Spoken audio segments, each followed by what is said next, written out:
Oh, hello. You must be the new tenant. I wasn't expecting you so soon. Listen, though, before you run out the door screaming and flailing your arms in the air, I want to explain a few things, if that's okay. First of all, I'm not interested in hurting you, or even scaring you, so please don't get that idea in your head. Not all ghosts are like that, okay? We don't go around haunting people all the time just for the heck of it. I personally hate scaring people, actually. The fact that some people are scared of me is kind of heartbreaking, if I'm being honest. And before you ask, no, I don't say boo. I don't even know where that came from. I know I've had a few decades to research all sorts of ghost media, but since I know I've got the rest of time, I've kind of been procrastinating. Yes, decades. I actually died in 1950? Yeah, ever since I've been condemned to wandering the earth as a spirit without a vessel.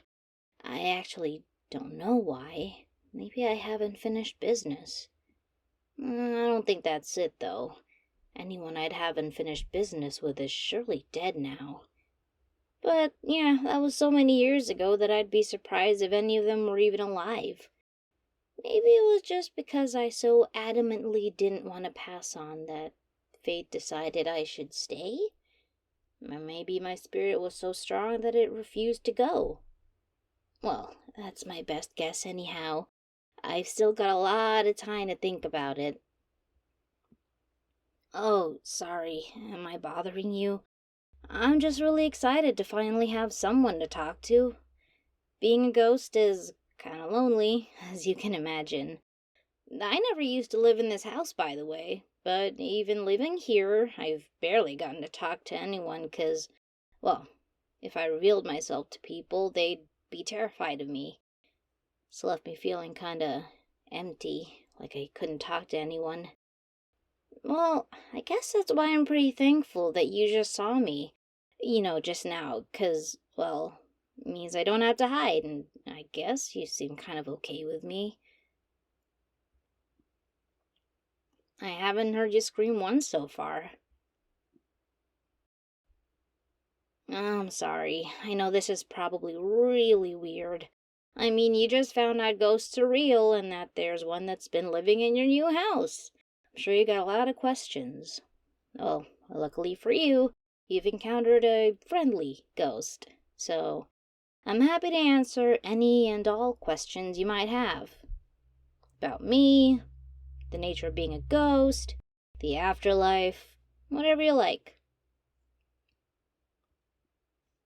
How did I die? I figured that'd be your first question. Oh, no, I don't mind. It's been long enough that talking about it doesn't even hurt anymore, so to speak.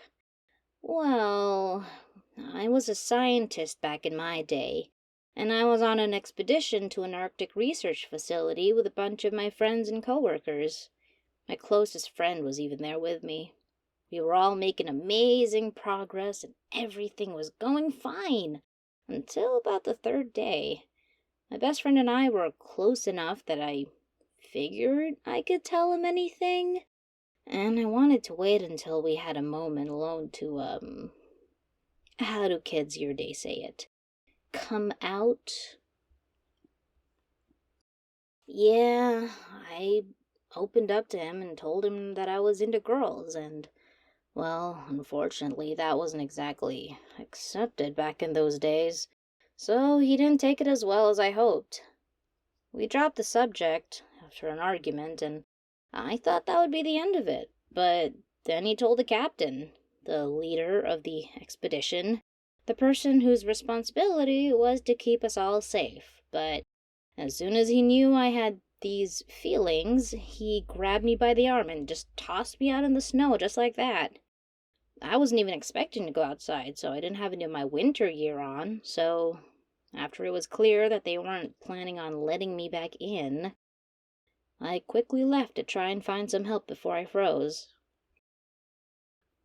I didn't find any help, but What I did find was a frozen over lake, but I guess the ice was a little too thin and it ended up cracking underneath me, and before I knew it, I was in freezing water. My body went into shock, and, well, if hypothermia wasn't the end of me, then the water in my lungs definitely was. Oh, thanks. I'm glad you sympathize. It it used to be hard remembering it when I would relive it every single day. But since it's been a few decades, I've forgotten what it felt like, so I don't mind talking about it now. That's why I said I might have unfinished business, but, well, the captain was over 50 at the time, so by now he'd absolutely have passed away. And as for my old bestie, don't know where he ended up, but it's likely he's gone now too. Anyway, sorry bring the mood down. Talking about death isn't exactly the best icebreaker, huh? Too soon? Okay, sorry. I know you asked, but, still. You have another question for me? Yeah, sure. I'm just glad you still want to talk to me after that last story. Or after finding out I was here in the first place. Am I... what? Single? I mean, I didn't expect that. Sorry. Oh, you're not serious, are you? I mean, I'm a ghost, and you know what that means, right? I don't age, I don't eat, I don't sleep, I'm not a normal person anymore. I can't even touch things. I'm just saying, I mean, don't get me wrong, you're really, really pretty, and you could do much better than me.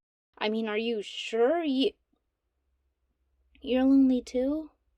Well, oh, I'm sorry to hear that. I hope I can make you feel at least a little bit less lonely. You're doing that for me so far, and I guess even if nothing comes of it, we can at the very least become friends. Unfortunately, conversation is one of the only things I can give you with any level of consistency. I mean, I'd offer to help carry your boxes inside, but since I'm intangible, I don't think I can. But I can certainly keep you company while you're doing it. I know I'd appreciate it if I were in your shoes. Man, I miss shoes. Yeah, for sure. We can talk while you unpack. I won't get in your way either, since, well, I couldn't if I tried. Hey, thanks for being so nice. I don't feel so lonely anymore.